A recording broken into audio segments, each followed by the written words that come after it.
9 जून रोजी मुंबईतील मुंब्रा या ठिकाणी लोकल अपघातामध्ये जी 13 लोक पडली त्यातली 4 लोकांचा मृत्यू झाला। त्या सगळ्या घटनेबाबत आता वेगवेगळे दावे प्रतिदावे होताना दिसत आहेत। रेल्वे प्रवासी संघटनेने तर 2 लोकल एकमेकाला घासल्याचा दावा केला आहे।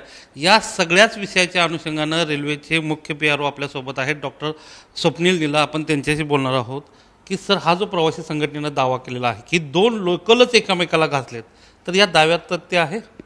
आपण तिथले जे या संघटनांनी दावा केला आहे त्याच्या आधारावर म्हणण्यापेक्षा आपण सुरुवातीलाच अगोदरच तिथल्या ट्रॅकची देखील मोजणी केलेली आहे। यामध्ये या 2 ट्रॅकच्या सेंटरमधलं जे अंतर आहे ते 4.6 मीटर इतकं आपल्याला सापडलेलं आहे, ज्यामुळे या दाव्यांमध्ये कुठलंही तथ्य नसणार आहे।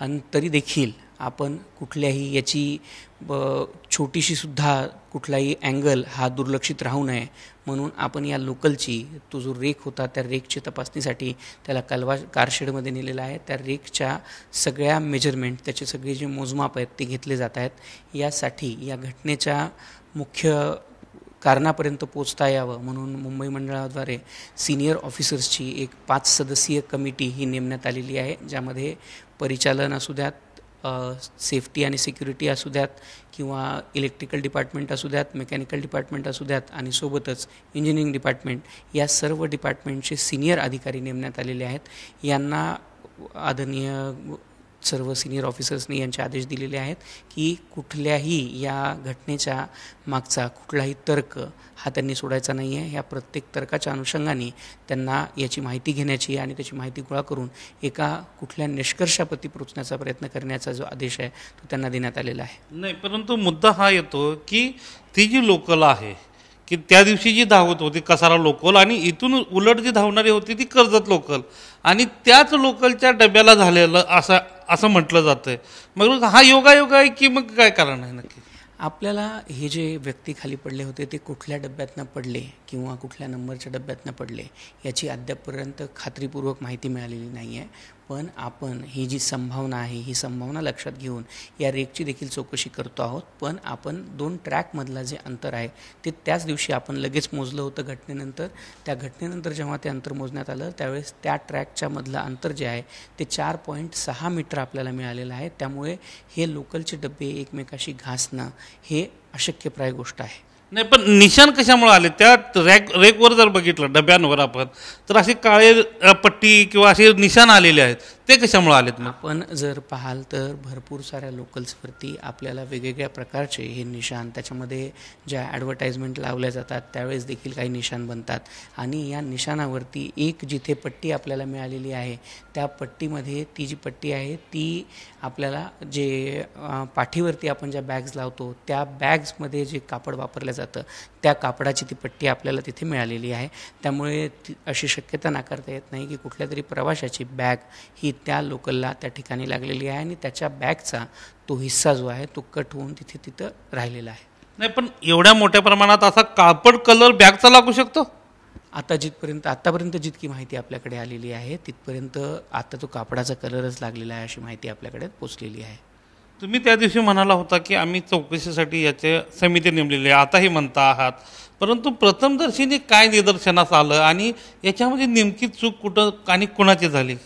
यामध्ये मी आपल्याला त्या दिवशी देखील सांगितलं होतं, मी आपल्याला परत सांगू इच्छितो आहे की याच्यामध्ये प्रथमदर्शी सहजासहजी कुठल्याही कारणापर्यंत पोचता येत नाही आहे। कारण मध्य रेल्वेमध्ये अशी काही दुर्घटना ज्यावेळेस घडतात किंवा दुर्दैवी घटना ज्यावेळेस होतात या घटनांमध्ये एखाद्या व्यक्तीचा समावेश असतो। अशी घटना ही पहिल्यांदाच मध्य रेल्वेच्या माहीत असलेल्या इतिहासामध्ये तर सबअर्बनच्या पहिल्यांदाच अशी घटना झालेली आहे, ज्यामुळे ते एकाच घटनेमध्ये 2 वेगवेगळ्या लोकल ट्रेनमधनं 7 ते 8 प्रवासी एकाच जागी पडलेले आहेत आणि त्याचसोबत 5 प्रवाशांना इजा देखील झालेली आहे। अशी घटना पहिल्यांदाच आपल्याकडे घडलेली असल्यामुळे या घटनेच्या कारणाची विस्तृत चौकशी करावी यासाठी 5 सदस्यीय कमिटी ही मध्य रेल्वेद्वारे नेमण्यात आलेली आहे। याचसोबत माननीय मंत्री महोदयांनी त्याच दिवशी रात्री या घटनेची गंभीरता लक्षात घेऊन ICFचे जे इंटिग्रेटेड कोच फॅक्टरी चेन्नई आहे त्यांच्या सर्व सिनियर अधिकाऱ्यांशी बैठक घेऊन एका नवीन कोचसाठी नॉन AC कोच जो आहे त्याच्यासाठीची निर्देश, त्यांची डिझाईन बनवण्याचे निर्देश त्यांना दिलेले आहेत. हा कोच याच वर्षी नोव्हेंबरपर्यंत पूर्ण करावा, त्याची जी कन्सेप्ट फॉर्मेशन आहे आणि याचं ॲक्च्युअल प्रोडक्शन करून जानेवारीमध्ये 2026मध्ये हा कोच द्यावा असा प्रयत्न करण्याचे निर्देश जे आहेत ते आदरणीय मंत्री महोदयांनी ICFला दिलेले आहेत. या कोचमध्ये नॉन AC कोचमध्ये 3 गोष्टी बसवण्यात येणार आहेत. एक लोव्हरवाला दरवाजा, ज्या दरवाजामधनं लोकांना ऑक्सिजनसाठीची अडचण जी आहे ती निर्माण होणार नाही. याचसोबत दुसरी उपलब्धी म्हणजे याच्यामध्ये जे रूफ माउंटेड व्हेंटिलेशन सिस्टम आहे ती देण्यात येणार आहे. त्यातून अगोदर ज्यावेळेस आपण दरवाजे बंद करत होतो त्यावेळेस त्या कोचमधल्या कार्बन डायऑक्साईडचं प्रमाण हे 2 किंवा 2.5 पट वाढल्याचं वारंवार लक्षात येत होतं. त्यामुळे प्रवाशांना गुदमरण्याची जी फिलिंग आहे ती येत होती. त्यातून वाचवण्यासाठी आपण हा रूफ माउंटेड व्हेंटिलेशन सिस्टम बसवलेली आहे. याचसोबत हे जे नवीन रेक बनवण्यात येणार आहेत ते रेक हे वेस्टिब्यूल रेक असणार आहेत, ज्यामुळे गर्दीचं योग्य ते विभाजन होईल आणि यातून आपल्याला वेगवेगळ्या डब्यामध्ये एकाच डब्यात जास्त गर्दी झाली आणि दुसऱ्या डब्यात कमी गर्दी आहे किंवा तिथं जास्त जागा उपलब्ध आहे अशी अडचण आपल्याला समोर येणार नाही आहे. नाही, परंतु हे सगळं तुम्ही म्हणता आहात, कालची घटना घडल्यानंतरही तुम्ही सांगितलं की स्वयंचलित दरवाजे बसवले जाणार आहेत, त्याचा निर्णय नाही. पण माझा याच्यात मुद्दा असा आहे की क्षमता जी आहे आता एका लोकलची 12 डब्याची असेल किंवा 15 डब्याची असेल तर त्याची किमान माणसं वाहून नेण्याची जी क्षमता आहे त्याच्या दुप्पट लोक प्रवास करतायत. अशा वेळेस तुम्ही हे सगळं मॅनेजमेंट कसं करणार? आपण कदाचित याचा माझ्यापेक्षा जास्त अभ्यास केलेला दिसतोय, त्याच्यामुळे आपल्याला एक्झॅक्टली लोकलमधून किती लोक जात आहेत याची कल्पना आहे. पण आमच्याकडे जी सध्या फिगर्स आहेत किंवा आमच्याकडे जी नॉलेज आहे, जी इन्फॉर्मेशन आहे त्याच्या बेसिसवरती आपण हे सांगतोय की आपण लोकांच्या किंवा प्रवाशांच्या सोयीसाठी ज्या नवीन मार्गिका आहेत त्याचे कामं करतोय. जर आपण केवळ मुंबईच्या सबअर्बनचा विचार केला तर साधारणपणे 16,000 कोटी रुपयांच्या ज्या विविध कामं आहेत ती मुंबई सबअर्बनमध्ये चालू आहेत, ज्यामध्ये कुर्ल्यापासून छत्रपती शिवाजी महाराज टर्मिनसपर्यंत 5वी 6वी लाईन असू द्यात, कल्याणपासून कर्जतपर्यंत, कल्याणपासून कसारापर्यंत 4थी आणि 3री आणि 4थी लाईनचं काम असू द्यात, ही सगळी कामं आपण याच्यामध्ये हाती घेतलेली आहेत. या सगळ्या कामांच्या माध्यमातून आपण प्रवाशांसाठी जास्तीत जास्त इन्फ्रास्ट्रक्चर तयार करण्याचा प्रयत्न करतो आहोत. सोबतच एक महत्त्वाची गोष्ट आपल्याला लक्षात ही देखील घ्यावी लागेल की रेल्वेने प्रवास करणं हे जितकं स्वस्ताचं आहे. आपण जर पाहाल रेल्वेमध्ये जो ACने देखील आपण जर प्रवास करत असाल तर आपण एका दिवसाचं जर तिकीट घेतलं तर त्याचा खर्च जो आहे तो साधारणपणे ₹1.11 प्रति किलोमीटर येतो आणि जर आपण एका महिन्याचं सीझन तिकीट घेतलं तर त्याचा जो खर्च आहे तो 64 पैसे प्रति किलोमीटर इतका येतो. जर आपण याच्यामध्ये फर्स्ट क्लासमध्ये जर आपण प्रवास करत असाल तर त्याचा खर्च साधारण 34 पैसे इतका येतो आणि जर आपण सेकंड क्लासमध्ये प्रवास करत असाल तर 11 पैसे प्रति किलोमीटर इतका त्याचा खर्च येतो. यामुळे या खर्चाची जी दृष्टिकोनातून आहे किंवा सोयीच्या दृष्टिकोनातून आहे याचसोबत आपण हे देखील पाहाल की आपण ज्यावेळेस लोकल ट्रेननी प्रवास करतो त्यावेळेस बऱ्याच वेळेस आपल्याकडे देखील किंवा आपलं देखील म्हणणं असतं की लोकल जी आहे ती 4 किंवा 5 मिनटं लेट आहे, 6 मिनटं लेट आहे, 10 मिनटं लेट आहे.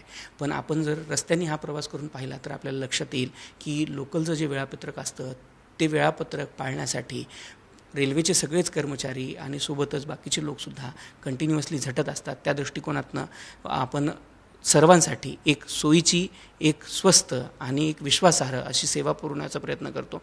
मध्य रेल्वेचं जर फक्त आपण उदाहरण घेतलं तर मध्य रेल्वे साधारणपणे 1810 लोकल ह्या प्रतिदिवशी चालवते. यामधल्या जवळजवळ 900 लोकल ह्या मेन मार्गावरती चालवण्यात येतात.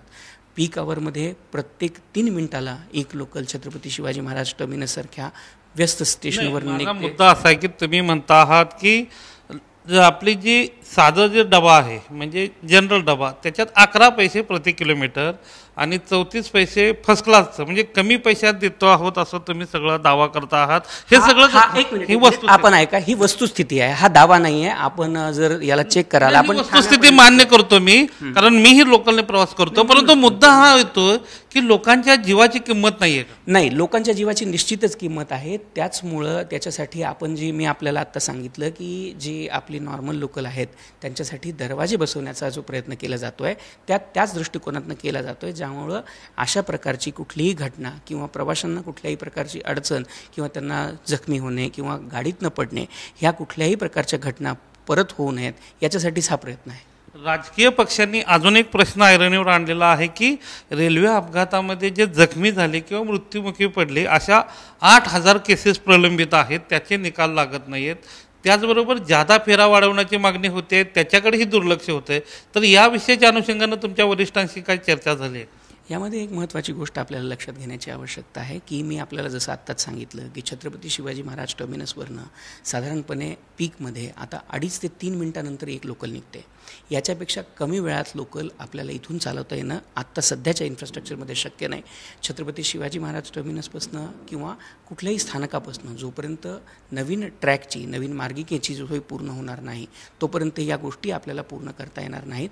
कारण आत्ता 2.5 मिनिटापेक्षा कमी वेळात जर आपण लोकल चालवण्याचा प्रयत्न केला तर त्याच्यामध्ये जी सुरक्षा आहे लोकलची ती देखील अडचणीची ठरू शकते. कारण एकामागोमाग एक लोकल आपण जसं पाहता तसं चालत असतात.